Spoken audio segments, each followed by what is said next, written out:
Arcadian Vanguard presents The Wrestling News and your daily wrestling newscast for Thursday, December 14th, 2023. Good morning, I'm Mike Sempervive. We begin today with last night's Winter is Coming edition of AEW Dynamite, broadcast live on TBS from the College Park Center in Arlington, Texas. In the main event, Jon Moxley went over Swerve Strickland in a Continental Classic Tournament Gold League match. Referee Paul Turner registered the pinfall even though Moxley had a handful of Strickland's trunks and Strickland got his shoulder up before the 3 count. Jon Moxley, I think he may even grab the belt. He did. Swerve Strickland for that added leverage. Yeah, he got some material. He sure did. He grabbed it with both hands. But even that, I do think, and I think that shoulder, but you can't fault the ref. It happens. Jon Moxley stealing a victory and stealing 3 crucial points. Jon Moxley now sits at the top of the table with 12 points, the highest overall point total. Well, Mox said whatever it takes. He did what he had to do. In the closing moments of the show, Hangman Adam Page was shown being attacked in the parking lot by a gang of the Masked Devil's henchmen. Whoa. The hell is Hangman Page? Hangman Page, and look at the 4 masked assailants. It's the Devil's Masked Man, and they are on the attack. Oh, man, he's outnumbered. It looks like it's 4-1. Hangman is outnumbered, and someone's in that car. What?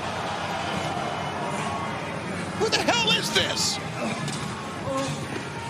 Well, we know it's not Hangman. That I know. Oh, no. Now, God!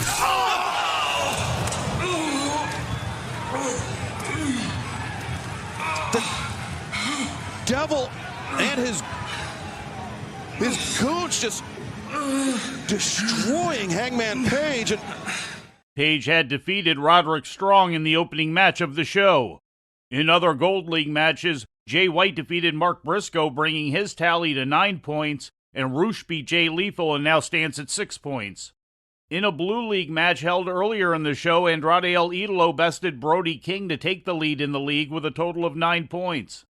Kevin Von Erich made an appearance on the show along with his sons Ross and Marshall to promote the upcoming Von Erich family biopic, The Iron Claw. During their interview segment, Orange Cassidy recruited Ross and Marshall to join him for a 6-man tag team match for Friday's edition of Rampage. In other results, Riho pinned Ruby Soho, and in an in-ring promo segment, Big Bill and Ricky Starks agreed to grant Chris Jericho and Kenny Omega a shot at the AEW World Tag Team title on December 30th at World's End. And in ratings news, last Tuesday night's NXT rose in total viewership while dropping in the key demo rating according to WrestleNomics. The show brought in an audience of 678,000 to USA Network, up 8% from last week's audience of 626,000. In the 18 to 49-year-old demographic, the episode did a .18, slightly down from last week's .19. And before we leave you today, we'd like to remind you that however you consume your content, you can find the wrestling news 24 hours a day and 7 days a week across social media. On Twitter, follow us at Wrestling News AV. Our Facebook page is also Wrestling News AV. The Wrestling News can also be found on the Arcadian Vanguard YouTube page. And for those who utilize Amazon Echo devices, just tell Alexa to play the Wrestling News podcast. And remember to make sure you add podcast at the end. Once again, for daily updates, breaking news, and more, follow the Wrestling News across social media. And that's the news for today. If anything happens, we will be here to tell you about it. No clickbait, no paywall, just the Wrestling News. The Wrestling News is a division of Arcadian Vanguard, and the Wrestling Newscast is a production of the Arcadian Vanguard Podcast Network.